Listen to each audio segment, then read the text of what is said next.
Bueno, pues Padre, gracias por tu palabra una vez más, que nos guía, que nos habla, que nos consuela, que nos edifica. Te pedimos que una vez más nos hables en nuestro corazón y que toda esta serie, Señor, podamos hallar tu rostro, podamos tener comunión contigo, podamos verte con claridad en nuestras vidas. Y te lo pedimos en el nombre de Jesús. Amén.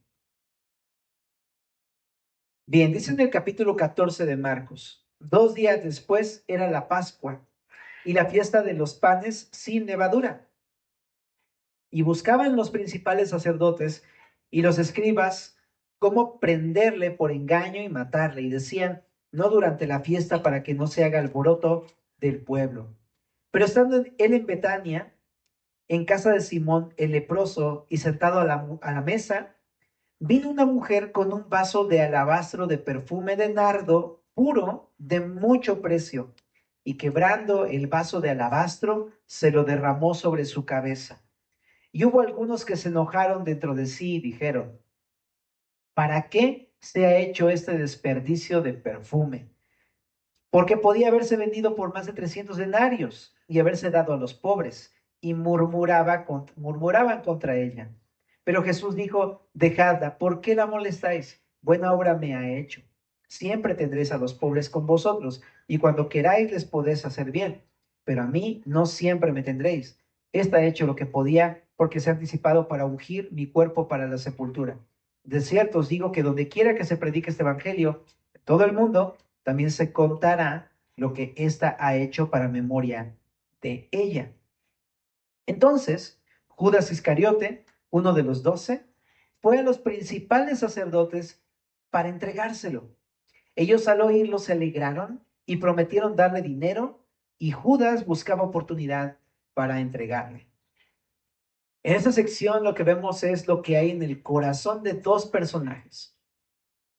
Y este personaje de esta primera mujer, la mujer del frasco de nardo puro, de este perfume carísimo, pero también está Judas. Son dos personajes que están de alguna manera respondiendo ante lo que hay en sus corazones. Entonces, primero presenta esta intervención de esta mujer, que es una mujer, y es interesante nada más el momento en el que sucede, 2 días antes de la Pascua. Estamos a 2 días de que Jesús entregue su vida en un madero. Entonces estamos en los 2 días finales de la semana, de última semana de Jesús en la tierra. Y entonces dice este pasaje, ¿no? Que llegó con un motivo a Jesús. Esta mujer era una mujer que vivía en Betania, por eso dice que estando él en Betania vino esta mujer. Esta mujer era de Betania y es conocida en la Biblia nada más y nada menos que como María. María, la hermana de Lázaro y de Marta, ¿te acuerdas? Ella es muy interesante porque es una mujer que ya conocía a Jesús. ¿Cómo lo conoció? O sea, ella seguía a Jesús, se entiende en los evangelios, pero sobre todo lo conoció en la casa, en su casa, porque resulta que su hermano Lázaro, que era amigo, ellos eran amigos de Jesús, entonces resulta que le llega la noticia a Jesús de que su amigo Lázaro estaba muy enfermo, ¿no? Y muere Lázaro. Entonces Jesús va a esta casa a resucitar a Lázaro y luego tiene un encuentro con Marta, se acerca desconsolada y le dice, es que si hubiera estado acá, mi hermano Lázaro no hubiera muerto. Y entonces Jesús le dice, yo soy la resurrección en la vida, el que cree en mí, aunque esté muerto, vivirá. Y después sigue avanzando, llega a la casa, sale María y se echa a sus pies, igual le dice lo mismo, pero entonces Jesús resucita a Lázaro entre los muertos. Entonces imagínate qué experiencia tan grandiosa. O sea, lo que vieron de Jesús no solamente son palabras y una persona compartiendo cosas entre ellos vieron el poder de Jesús obrando en la vida de su hermano. O sea, no cabía para ellas duda de que él era el Mesías, no solamente por lo que predicaba Jesús, sino por lo que vieron. Dio vida a un muerto, su hermano. Entonces, claro, ellas dos en el Evangelio se entiende que creyeron en el Señor y ya tenían una relación con Jesús, eran personas que habían creído. Y estando en esta condición de fe, porque es lo que tienen esas mujeres, lo único que tienen es fe. Entonces lo que pasa es que se entera que viene otra vez a Betania Jesús. Entonces, si Jesús dijera, o sea, si supieras tú y yo que Jesús viene aquí a Semilla de Xochimilco, pues patitas, ¿para qué las quiero? ¿Sabes? Entre paréntesis, es lo que hace todos los miércoles y domingos Jesús. Pero entonces viene a Jesús, esta mujer María, ¿y qué hace? Lo más valioso, lo más precioso, lo más caro, digamos en palabras de Abel, lo más gordo de sus ovejas, se lo trae a Jesús para derramárselo como adoración. Rompió ese frasco caro que tenía de perfume, se lo derramó en su cabeza. ¿Qué está haciendo esta mujer? Adorarlo. En su corazón estaba Jesús, pero como algo muy profundo. No era solamente un hombre de Galilea que iba enseñando ahí por todas las regiones y decía algunas palabras. Ella lo conoció. Había entrado a su corazón de tal forma que para ella era lo más importante, era el Mesías, se le había revelado a su vida. No tenía, o sea, para ella es su Señor. ¿Me explico? Se había ganado todo su corazón. Y entonces, en respuesta a esto, escucha que llega a su tierra, a Betania, corre para adorar a Jesús. Si adora a Jesús es porque dentro de ella había una motivación poderosa.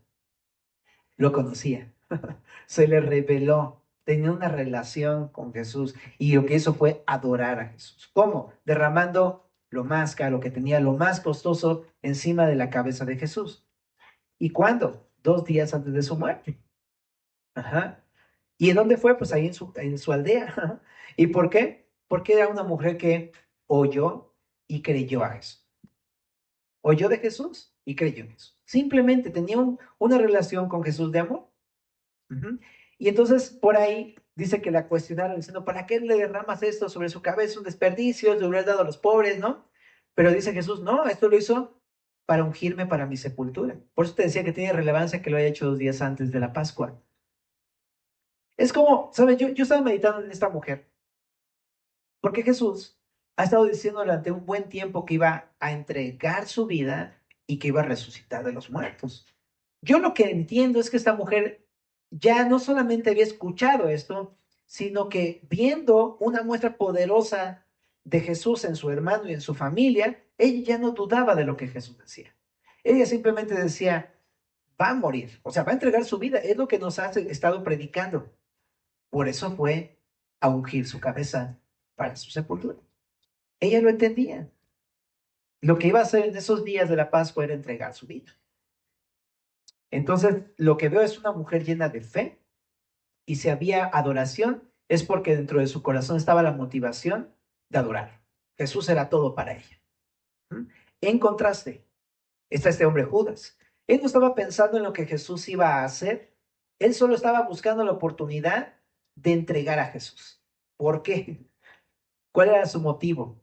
Por dinero, por un beneficio personal. Ujú. A él no le importaba traicionar a Jesús con tal de obtener unas cuantas monedas de plata. ¿Por qué? Por su codicia. Eso es lo que él tenía en su corazón. Él ya sustraía de la bolsa, se le conocía así a Judas. Era alguien que sustraía de la bolsa, o sea, ya era un ladrón, pero era insaciable, todavía quería más y más y más y más. Por eso es que ahora va a entregarlo para tener más. Y es una motivación completamente diferente. Una motivación de María es dar a Jesús adoración. La motivación de este hombre es obtener todo lo que pueda mientras pueda. Por eso creo que podemos concretar con este primer punto. Lo que hay en tu corazón va a determinar la forma en que respondes a lo que Jesús hizo en la cruz del Calvario. En Semana Santa, ¿no? Yo he pensado, ¿cómo puedo ver o estudiar esos pasajes el día de hoy aplicándolos a mi vida? Y es muy interesante porque estaba pensando, siempre leemos los mismos pasajes cada año que se celebra la Pascua y cada vez que tenemos la Semana Santa. Pero muchas veces solamente lo vemos como un buen mensaje de Semana Santa y listo. O a lo mejor no tan bueno porque es que este cuate que va de bueno. Pero bueno, el punto es, ¿sabes? Yo creo que el Señor nos está mostrando estas cosas para que meditemos realmente qué hay en nuestro corazón. Porque si Jesús está en tu corazón, ganándose tu corazón, tu amor, tu devoción, lo que vas a hacer es estar buscando oportunidades para adorarlo. Y no solamente en estas fiestas, que bueno, va a ser una muy buena oportunidad que tú digas, sí es cierto, a ver, durante estas semanas voy a proponerme buscar formas de adorar al Señor Jesús, pero no solamente en esta época. A lo mejor puede ser un buen avivamiento de decir, sí es cierto, Señor. Más bien todo este tiempo me he desenfocado y más que como María he estado como Judas, todo el tiempo tratar de obtener lo que yo quiero a toda costa, incluso a precio de la lealtad contigo, Señor Jesús. Y también en esto entiendo lo siguiente. Muchas veces nos gusta ponernos en los zapatos de María. Eso es bonito, ¿no? Te voy a entregar todo lo que soy. Pero la verdad es muy incómodo ponerse en los zapatos de Judas, pero es triste, pero a la vez es cierto y muchas veces lo hacemos. ¿Ok? Y como cristianos. De que siendo cristianos y siendo que ya Él se ha ganado nuestro corazón, muchas veces lo único que queremos es obtener lo que nosotros queremos, pero no que Dios sea exaltado, no que Jesús sea adorado en mi vida. Y tengo que replantearme qué es lo que hay en mi corazón entonces. Por eso decía Jesús, donde está tu tesoro, ahí está tu corazón. Si tu tesoro está en Cristo, para allá va a dar tu corazón. Adorarlo y servirle y buscar oportunidades para que Él sea adorado y exaltado en tu vida. Bueno, sigamos en el verso número 11. El primer día de la fiesta de los panes sin levadura, recuerda que primero estábamos 2 días antes, ¿verdad? De la Pascua. Pero aquí en este verso número 12, ya no, ya estamos en el día de la Pascua. Y es el mismo día en que se celebra el primer día de los panes sin levadura. Son 2 fiestas diferentes, pero comenzaban la celebración el mismo día. Se comía el pan junto con el cordero sacrificado. Y se comía a prisa, y ahorita vamos a ver por qué. Pero dice, el primer día de la fiesta de los panes sin levadura, cuando sacrificaban el cordero de la Pascua, sus discípulos dijeron, ¿dónde quieres que vayamos a preparar para que comas la Pascua? Y envió 2 de sus discípulos y les dijo, id a la ciudad y os saldrá al encuentro un hombre que lleva un cántaro de agua, seguidle. Y donde entrares, decid al señor de la casa, el maestro dice, ¿dónde está el aposento donde he de comer la Pascua con mis discípulos? Y él os mostrará un gran aposento alto, ya dispuesto. Ojalá que sí sea para el salón que estamos buscando, ¿verdad? Bueno, preparad para nosotros allí. Fueron sus discípulos y entraron en la ciudad y hallaron como les había dicho, y prepararon la Pascua. Y cuando llegó la noche, vino él con los 12. Rápido, rápido, rápido. Contexto. ¿Qué es la Pascua? La Pascua era una fiesta judía. Y esta fiesta judía recordaba al pueblo judío cómo Dios lo sacó de Egipto. ¿Te acuerdas? ¿Cómo lo sacó? Sacrificando un cordero. Y con la sangre manchabas los postes y el dintel de la puerta de tu casa para que cuando pasara el ángel destructor y viera la marca de la sangre en tu puerta, pasara de largo, hiciera la Pascua y no matara al primogénito de ese hogar. Y de esa manera fue como mató a todos los primogénitos de los egipcios y liberó a los judíos, por fin, ¿no? Porque Faraón estaba duro y no quería dejarlos ir. Entonces, eso es la Pascua, les debía recordar la libertad que Dios les ha dado. ¿Eh? Pero ahora, eso está muy importante porque, bueno, Jesús le va a cambiar todo el significado a la Pascua judía. Vamos a verlo en el verso número 24. Pero están en ese momento de la Pascua judía. Ahora, dice ahí en el verso 18. Y cuando se sentaron a la mesa, mientras comían, dijo Jesús, de cierto os digo que uno de vosotros que come conmigo me va a entregar. Entonces ellos comenzaron a entristecerse y decirle uno por uno, ¿seré yo? Y el otro, ¿seré yo? Él respondiendo le dijo, es uno de los 12, el que moja conmigo en el plato.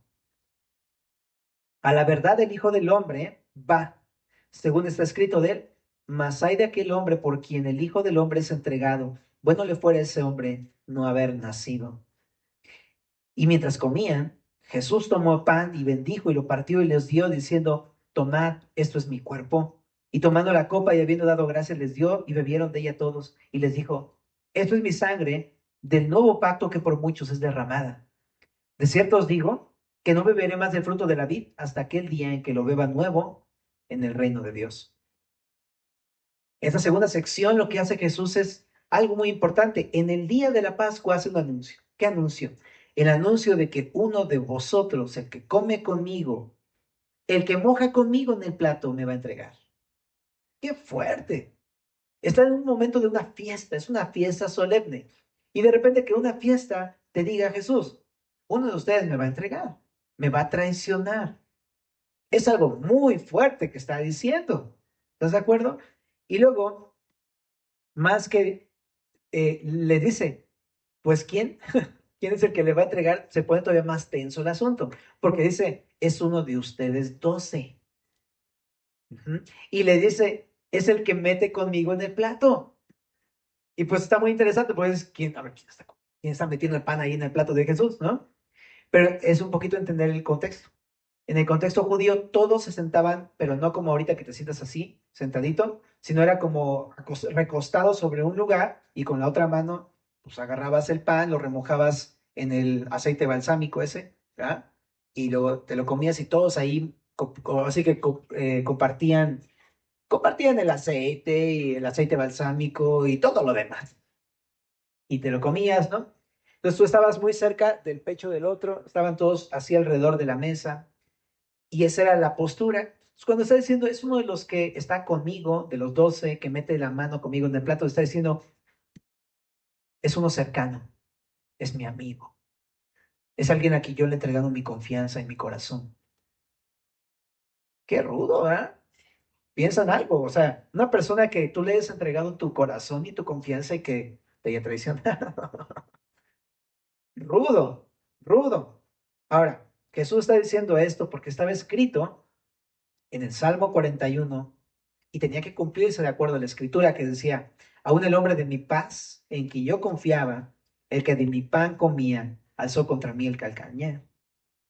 Y después de anunciar esa traición, declaró una verdad, la verdad del verso número 22. Después de decir esta traición, dice, tome todos, esto es mi cuerpo, beban todos, esta es mi sangre. Y eso está muy importante. ¿Por qué lo está diciendo en este momento en el que está dando el anuncio de que alguien lo va a traicionar? Porque aunque él sabe que alguien lo va a traicionar, también está diciendo algo muy importante. Yo voy a entregar mi vida incluso para el perdón de pecados de esa persona que me va a traicionar. Y esto está muy interesante porque entonces Jesús está dando un anuncio de traición, pero al mismo tiempo está anticipando un perdón a esa persona.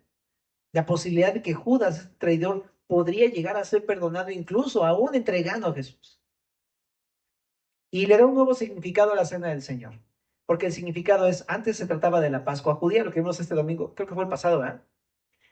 La Pascua judía recordaba al pueblo cómo los libertó de Egipto, pero Jesús le da un nuevo significado. Ya no es recordar el pasado, sino ahora al revés, que ese evento pasado apunta a este evento presente, en donde el cordero que fue inmolado en Egipto solamente es un tipo del futuro cordero de Dios que es Jesús, que sería sacrificado para darle libertad al pueblo, y ya no de Egipto, sino del pecado. Le da un completo diferente significado a esta fiesta solemne. Por eso que a partir de ese entonces la Pascua ya no se trata de la Pascua judía, sino se trata de el Cordero de Dios, Jesús. ¿Sí? Pero entonces, ¿qué puedo entender de todo eso que estamos hablando y qué tiene que ver con todo este tema de la tradición? Pues resulta que, ¿sabes? Te digo, no nos gusta identificarnos con los malos personajes, pero es bueno hacerlo. Porque de repente pensamos que nosotros no estamos tan mal. ¿Me explico? Nosotros no somos los que vamos a hacer algo así nunca, ¿no? Y de repente pensamos, no, pues no, al contrario, él puede confiar en mí, ¿no? Yo nunca le voy a quedar mal, ¿no? Es más, yo tengo una buena relación con él, nos llevamos muy bien, tenemos una relación muy estable, estamos en paz. Pero déjame decirte que aquí en esta escena, uno de los 12 que era un hombre, dice ahí, el hombre de mi paz, en quien yo confiaba, el que de mi pan comía, este alzó contra mí el calcañar. Nos gusta de repente pensar de nosotros que nunca vamos a hacer algo así, pero familia, este pasaje nos confronta con nuestra autosuficiencia. Pensar que nosotros no vamos a hacer eso, que nosotros podemos solos y que no vamos a traicionar a Jesús. Pero déjame decirte que dentro de ellos, un discípulo es el que lo va a traicionar. Y sí, ¿no? Creo que nos confronta porque nos debe de enseñar a que no debemos pensar que nosotros no podemos llegar a hacerlo. ¿Mm? Pero hay una buena noticia. Antes de que suceda, Jesús nos dice algo importante. Todos tomen de mi cuerpo. Come del pan, ese es mi cuerpo. Toma de la copa, esta es mi sangre. ¿Se entiende? Me encanta esto porque si no hubiera hecho esto, yo estuviera todo frustrado. No puede ser. Me voy al infierno.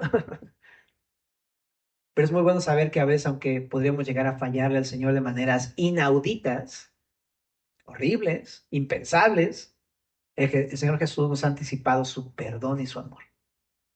Jesús ya entregó su cuerpo para ser molido por nuestros pecados. Jesús entregó su sangre, que es su vida, para pagar tu condena, tu muerte. Y eso a mí me da esperanza porque fallamos todo el tiempo, fallamos. Y Jesús nos dice, no importa, ven, toma de la copa, come del pan. Y no solamente Judas lo va a fallar, todos van a fallar. Y a todos les dijo, tomen y beban. ¿Sí? ¿Me explico? No sé si a lo mejor vienes lleno de carga pensando, es que, sí, yo soy ese. Ya sabe Jesús lo que voy a hacer, o ya sabe Jesús lo que hice. Pero el Señor Jesús es bien bueno contigo y conmigo. Y quiere que sepas que Él viene a perdonarnos. Él no te excluye. Aun cuando hayas fallado, Él dice, come y bebe. Por ti fue el sacrificio. Su sacrificio en la cruz del Calvario. Ahora vamos a la siguiente sección, familia. En el verso 26. Cuando hubieron cantado el himno, entonces, ¿qué pasó aquí? ¿Cuál himno? Yo alaba, nada, no es cierto. Eran los salmos Halel, ¿no? Eran los himnos que se cantaban siempre en la época de la Pascua. Eran unos himnos que cantaban camino a Jerusalén, que era cuando entraron a la tierra de Jerusalén. Siempre cantaban esto en la Pascua. Entonces, bueno, estaban cantando sus himnos. Y entonces, dice aquí, Jesús les dijo, todos os escandalizaréis de mí esta noche, porque escrito está, heriré al pastor y las ovejas serán dispersadas. Pero después que haya resucitado, iré delante de vosotros a Galilea. Entonces Pedro le dijo, aunque todos se escandalicen, yo no. Y le dijo Jesús, de cierto te digo que tú, hoy, en esta noche, antes que el gallo haya cantado 2 veces, me negarás 3 veces. Mas él con mayor insistencia decía, si me fuere necesario morir contigo, no te negaré. También todos decían lo mismo. Vinieron pues a un lugar que se llama Getsemaní y dijo a sus discípulos, sentaos aquí entre tanto que yo oro. Y tomó consigo a Pedro, a Jacobo y a Juan y comenzó a entristecerse y a angustiarse. Y les dijo, mi alma está muy triste hasta la muerte. Quedaos aquí y velad. Yéndose un poco adelante, se postró en tierra y oró. Subraya eso, o sea, yo lo marcaría. Oró que si fuese posible pasase de él aquella hora. Y decía, Abba, Padre, todas las cosas son posibles para ti. Aparta de mí esta copa, mas no lo que yo quiero, sino lo que tú. Vino luego y los halló durmiendo. Y dijo a Pedro, Simón, ¿duermes? ¿No has podido velar una hora? Velad y, ¿qué dice? Orad, subraya, y orad para que no entréis en tentación. El espíritu a la verdad está dispuesto, pero la carne es débil. Otra vez fue y oró, diciendo las mismas palabras. Al volver otra vez los halló, ¿cómo? Durmiendo, porque los ojos de ellos estaban cargados de sueño y no sabían qué responderle. Vino la tercera vez y les dijo, dormid ya y descansad, basta. La hora ha venido, he aquí, el Hijo del Hombre es entregado en manos de los pecadores. Levantaos, vamos. Y aquí se acerca el que me entrega. Esta tercera sección es la oración de Jesús. Jesús anuncia la gran prueba que le vendría a él y a sus discípulos. Les dice a sus discípulos que todos los discípulos lo van a abandonar. Y se lo dice de diferentes maneras. Les dice, se van a escandalizar. ¿Ah? Es como cuando tú te escandalizas de lo que le pasó a la vecina. ¿Cómo puede ser posible, no? Algo así, ¿no? Pero es como, vienen por Jesús, ¿no? O sea, se van a aterrorizar de lo que va a pasar con Jesús y lo van a abandonar, dice ahí. Estaba incluso escrito en Zacarías 13:7 que las ovejas serían dispersadas y que herirían al pastor. Y es una profecía que habla acerca de Jesús. O sea, si está escrito, familia, va a suceder, ¿eh? O sea, es algo que está escrito, así va a suceder. Ujú. Y entonces, en todo esto, ¿no? Jesús les dice, ok, van a dejarme, me van a abandonar, se van a ir, pero yo los voy a ir a encontrar en Galilea. O sea, hasta le está diciendo, se van a ir, se van a sentir muy mal y yo voy a ir a buscarlos otra vez. Ujú. Y entonces Pedro y todos los demás discípulos estaban muy confiados en sí mismos, ¿no? En medio de esta gran prueba que para Jesús era como, no, por favor, ponte a orar. Pero los discípulos eran, no, no, no, no, tranqui, yo no te voy a abandonar. Es lo que está diciendo Pedro, ¿no? Dice, aunque todos se escandalicen, yo no. Si me fuera necesario morir contigo, yo no te negaré, yo voy a seguir contigo. ¿Cuántas veces he escuchado a un cristiano decir lo mismo? En verdad. No, no te preocupes, yo estoy bien, ¿no? Tranquilo. Y yo pensando nada más, no sabes lo que dices, bro. No sabes de verdad lo que dices. ¿Mm? Y dice aquí, también todos los discípulos decían lo mismo. O sea, no era nada más un asunto de Pedro, era una ideología colectiva. Y me gusta también pensar de eso el día de hoy, porque de repente no es que nada más unos cuantos lo piensen, ¿eh? Todos caemos en el mismo error. Sin embargo, sabía que sus buenas intenciones, Jesús sabía que sus buenas intenciones no eran suficientes para soportar esa prueba. De hecho, ninguna prueba es fácil. Es toda prueba para que sea prueba tiene que ser imposible, más allá de nuestras fuerzas. Y Jesús sabía eso y le dice a Pedro, de cierto te digo que me gusta cómo lo dice. Hasta es muy, fíjate cómo lo dice Jesús. De cierto te digo que tú, o sea, no estoy diciendo a otro. Tú, Pedro, tú me estás diciendo que tú no me vas a negar. Tú, hoy, en esta noche, antes que el gallo haya cantado 2 veces, me vas a negar 3 veces. En otras palabras, vas a ser más rápido que el gallo. Vas a cantar más rápido que el gallo. O sea, él está muy confiado. Yo no te voy a negar, le está diciendo Jesús, no, sí, y va a ser más rápido de lo que tú crees. Y aún con todas tus fuerzas y tu confianza y todo eso, no va a servir para nada en la prueba que va a venir. Pero para nada, en verdad. ¿Sabes? Y cuando llegan a Getsemaní, esta palabra Getsemaní es muy interesante en el griego porque significa prensa de aceite. Entonces, ponte a ver una imagen. Imagínate una aceituna. Ahora imagínate cómo la aplastas con un pie y se destripa y le sale todo el aceite. Eso es exactamente lo que es una prueba. Es Dios permitiendo la presión y que salga todo así. Eso es lo que pasa, ¿no? Y es lo que va a pasar con Jesús. Pero me encanta que de Jesús no va a salir lo que sale de ti y mí. De ti y de mí salen puras cucarachas y alacranes y escorpiones. De Jesús salió aceite. Es decir, puro amor. O sea, de él salió pura alabanza. Eso es lo que salió de Jesús. Y Jesús es metido en la prueba, pero todo aquí está la clave de por qué pasó esto con Jesús, por qué salió de su corazón todo eso en medio de la prueba. Jesús es metido en la prueba junto con sus discípulos, pero Jesús hace algo que no hacen sus discípulos. Él se pone a orar. Y no se pone a orar un ratito. Si te das cuenta en el verso número 1, 30, dice aquí, en el ¿qué? 35, ¿verdad? Dice primero en el 32 que se sentó ahí, dice, entre tanto que lloro, pero en el verso 35 ahí se puso adelante y oró. Pero en el verso 37 dice que regresó después de 1 hora. ¿Cuánto tiempo estuvo orando en ese lapso? 1 hora. Y después hizo lo mismo un par de ocasiones más. En total estuvo orando 3 horas en la madrugada.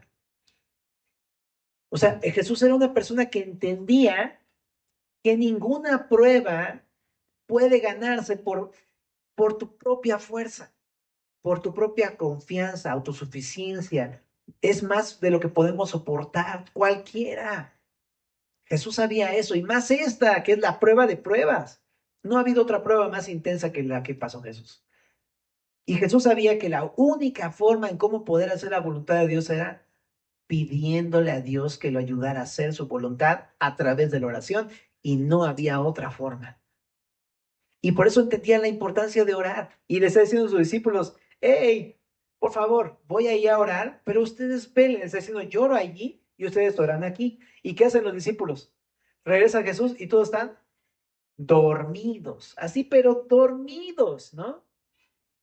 Y les dice, ¿no? A Simón, que es el primero que salió bien gallito, ¿no? Y le dice, ¿qué onda? Que no me negarás? Estás bien dormido. Bueno, no se lo digo a mala onda, ¿no? Pero dice, ¿duermes? ¿Qué no que no ibas a negarme? ¿Duermes?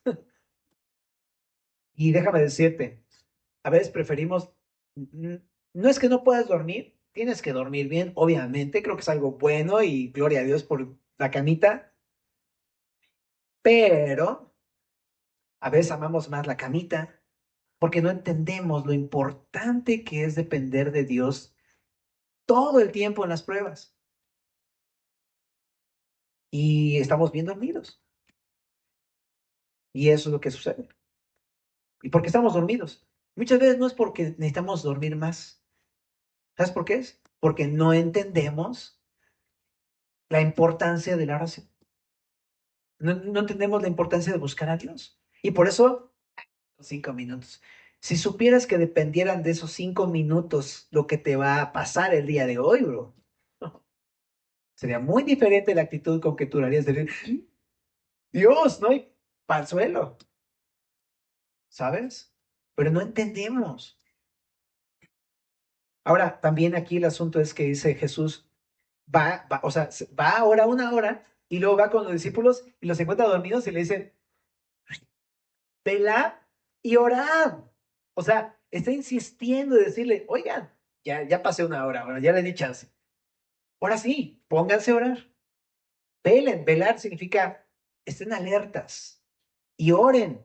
Ujú. ¿Para qué? Para que no entren en tentación. ¿Cuál tentación? Verso 30. Jesús le dijo a Pedro, de cierto te digo que tú hoy, esta noche, antes que el gallo cante 2 veces, tú me vas a negar 3 veces. Tienes una tentación a negarme. Ajá. Así, de plano, abandonarme, a dejarme y alejarte bien feo. Entonces, si no velas y oras, vas a entrar en tentación. Entonces, esto está muy rudo lo que le está diciendo a los discípulos. Y les dice, ¿qué pasa? ¿Por qué? Dice, es que el espíritu está dispuesto y es lo que ven ellos. Sí, todos ellos tienen el anhelo de ser fieles a Jesús, pero les dice, pero la carne es débil. O sea, nuestras intenciones, nuestro espíritu desea hacer la voluntad de Dios con todas nuestras fuerzas, ¿verdad? Desea ser leales, desea hacer la voluntad de Dios, desea responder bien, pero esta carne cochina, estamos cargando un muerto todo el tiempo. Esta carne, esta condición que tenemos todo el tiempo está diciendo, Nel, no vas a poder. Y te está llevando todo el tiempo a hacer todo lo contrario. Hasta parece boicot. Es como neta.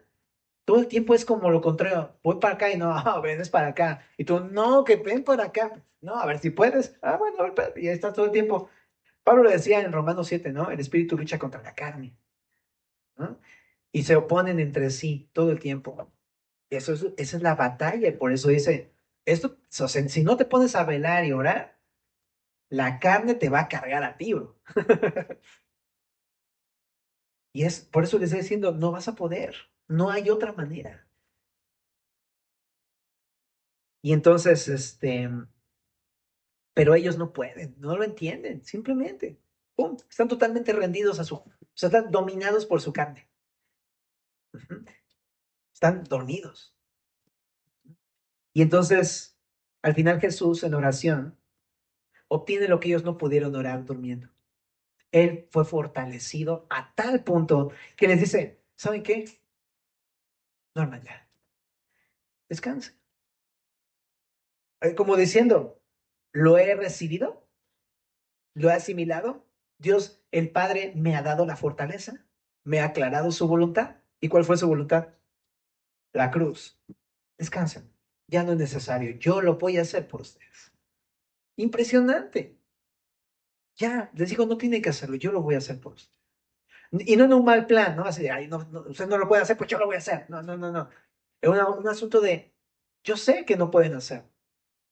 Y en ese sentido me gusta porque Jesús es así. Según Jesús sabe que nosotros no podemos. Y esto también me consuela cuando fallo. Porque entonces digo, pues sí, Jesús ya sabía que ¿no? Pero al mismo tiempo es, no te preocupes. Eso que tú no puedes hacer, yo lo voy a hacer en ti. Y en Hechos, ¿no? Viene el precioso, la llenura del Espíritu Santo derramado sobre la iglesia y es Jesús con su poder haciendo lo que tú y yo no podemos hacer naturalmente. Hace poquito leí un tuit de Spurgeon, no sé quién lo publicó, estados de Watts. La verdad es que no soy tan fan de repente, pero luego los leo, ¿no? Y luego hay versículos y frases así de pastores clásicos, ¿no? Y había uno de Spurgeon que decía algo así como, este, algo así como Jesús precisamente nos pide hacer cosas imposibles para que no seamos nosotros de nuestras fuerzas los que los hagamos, sino que es el poder de Dios. Algo así decía eso. Pero me quedó así como, pues sí, ¿no? Todo el tiempo me ando quejando, ¿por qué no puedo? Es que no puedo, es que no puedo. Pues no puedes. Y de eso se trata la vida cristiana, que no puedas. Para que veas cómo actúa el poder de Dios en eso que tú no puedes. Y me animó, la verdad, me animó mucho porque digo, yo soy un inútil, Señor, tú ya me conoces. Pero si me llenas de tu espíritu, yo te pido que tú lo hagas en mí, ¿no? Y creo que está bueno tener esta fe de confiar que Él lo va a hacer, aunque tú y yo seamos esos incapaces y que no podemos. ¿Por qué? Porque eso es lo que Jesús nos está enseñando en el Evangelio y en Hechos y todo en la Biblia. Se trata de su poder y de su obra. Ujú. Pero Jesús, ¿cómo fue fortalecido? Y eso a mí me impacta, porque que entiendo, Él no está dando una enseñanza a sus discípulos, que todo el tiempo estamos bien confiadotes y todo el tiempo estamos bien, no te preocupes, Jesús, yo no te voy a fallar, ya sabes, ¿no? Y nos está diciendo, ora, y mira, vas a recibir el poder a través de la oración, ¿no? Pero recibiréis poder cuando haya venido sobre vosotros el Espíritu Santo, me seréis vivos. Entonces, yo lo que veo es Jesús diciendo, mira, aquí está la onda, ven. Y después de orar y recibir su poder y su fortaleza, ¿a dónde nos va a llevar el Señor? A ser probados al desierto, a la prueba, porque la prueba no se va a quitar, ¿eh?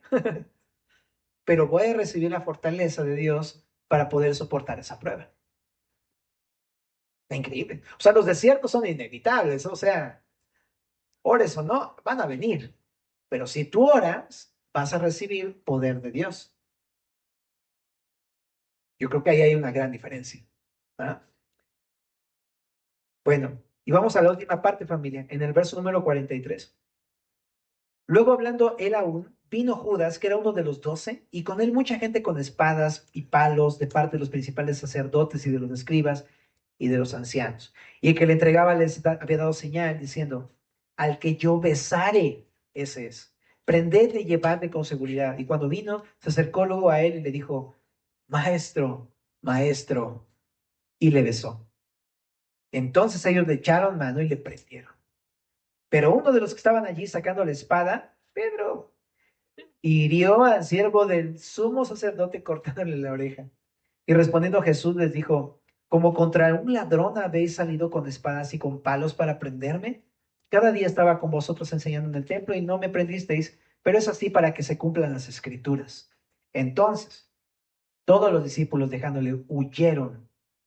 Pero cierto joven le seguía cubierto el cuerpo con una sábana. Qué friki, ¿no? Y le prendieron, mas él dejando la sábana huyó desnudo. Bueno, esta última sección que vamos a ver el día de hoy habla acerca de que por fin Jesús es entregado. Ujú. La tradición de Judas muestra este doblez de corazón de este hombre, Judas. Por fuera llama a Jesús maestro, maestro, ¿no? Es más, lo saluda de beso. El beso era un saludo clásico. Todavía lo hacemos con nuestros papás, ¿no? ¿Qué onda, papá? ¿No? Su beso, su abrazo, ¿verdad? Es un saludo tradicional de Medio Oriente, pero es lo que está diciendo. Judas era así. Era una persona de doblez de corazón. Decía una cosa, aparentaba una cosa, pero cuando llegaba la prueba, este hombre era todo lo contrario. Quería todo lo contrario. No quería adorar a Jesús, no quería a exaltar a Jesús, él quería obtener algo para sí mismo.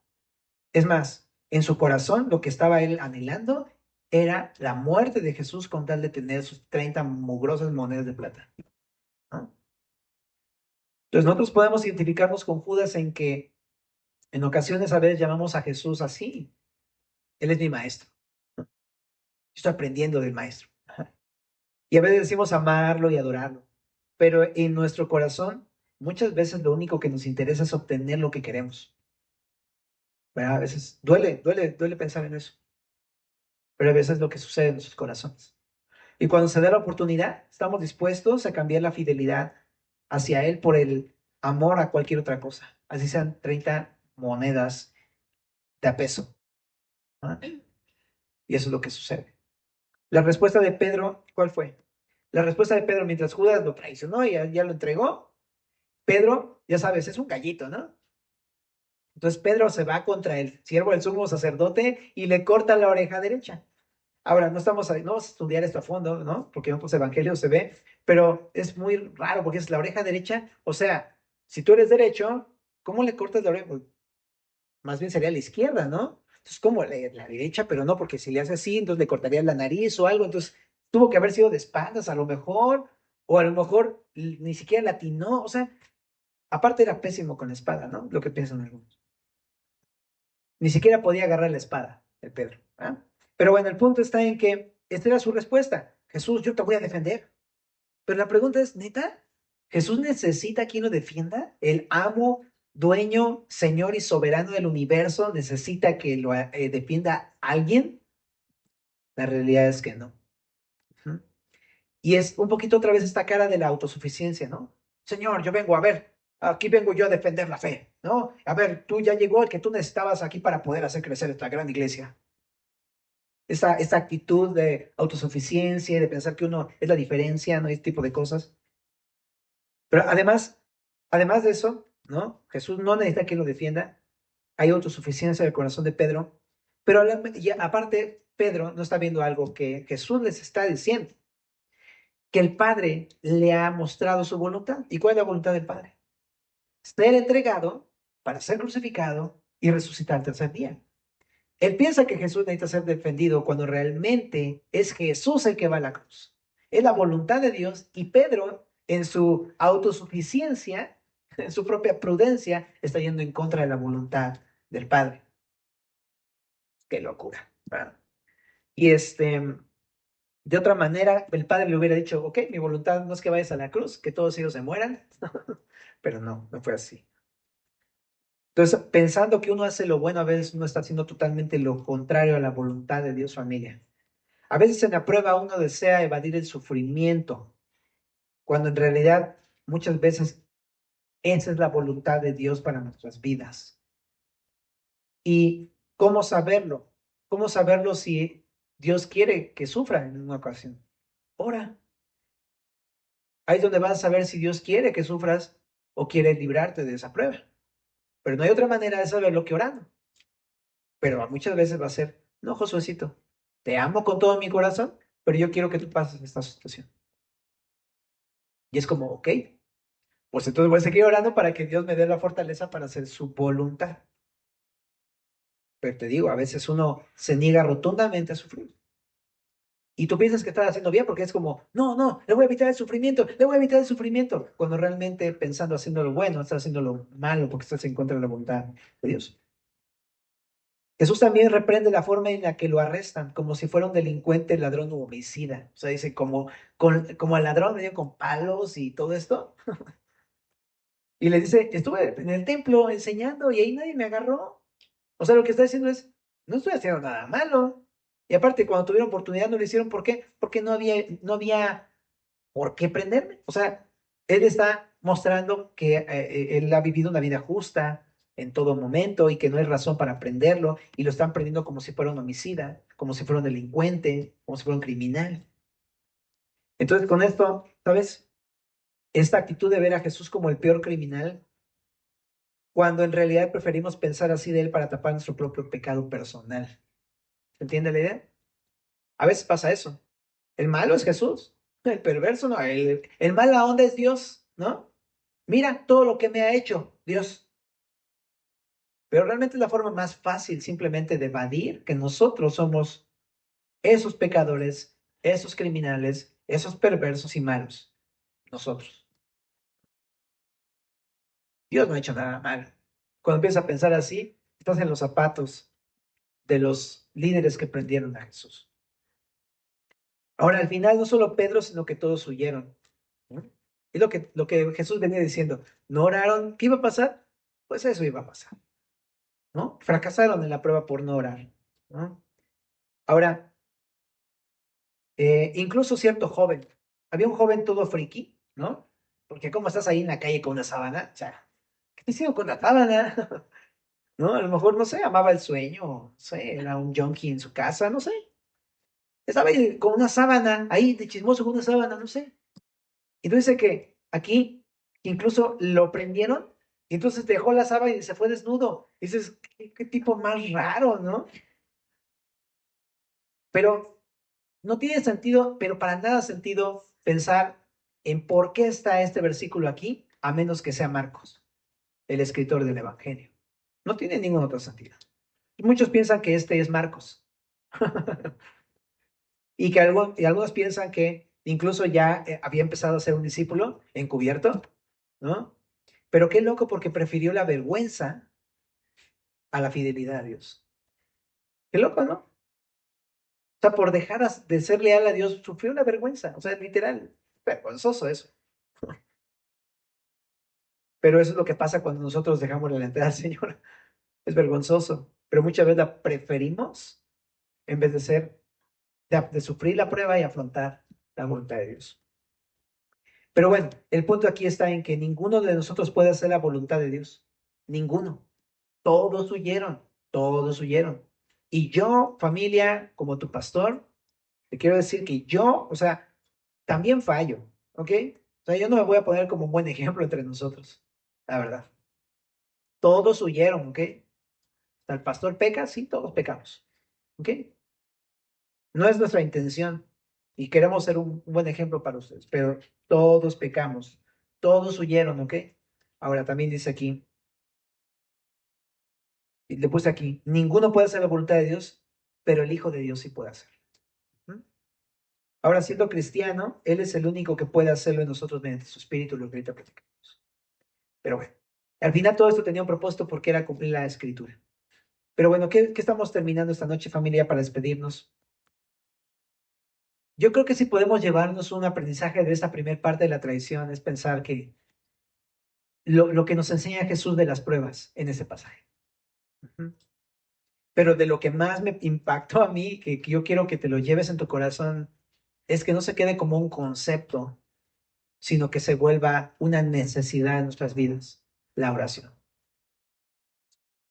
Y la verdad es que es algo que necesitamos abrazar y creerle al Señor. Y piensa en las pruebas que te están pasando, a lo mejor dices, no manches, si están horribles todas así, están bien difíciles. Eso, familia, es lo que nos debe conducir a ver nuestra necesidad de orar. Y también te quiero dar la esperanza de que Dios está ahí y te va a escuchar. Y que Jesús, así como el Padre escuchó a Jesús, Jesús, el Padre nos escucha, nos concede nuestras peticiones. Y si a Jesús lo fortaleció para hacer la voluntad del Padre, eso es una garantía para ti, para mí, para que sepamos que el Señor también nos va a fortalecer para hacer su voluntad. Y necesitamos confiar de la misma forma en como Jesús confió en el Padre. ¿Vale? Oramos. Señor, muchísimas gracias por tu palabra, Señor. Siempre eres bien bueno con nosotros y bien claro, Señor. ¿Y cómo te necesitamos, Señor? No hay uno de aquí que pueda levantar la mano diciendo, yo no te negaré. Te necesitamos y te necesitamos en este momento, Señor. Te rogamos que nos muevas a orar. Te rogamos, Señor, que nos ayudes a ver la gran y urgente necesidad de orar.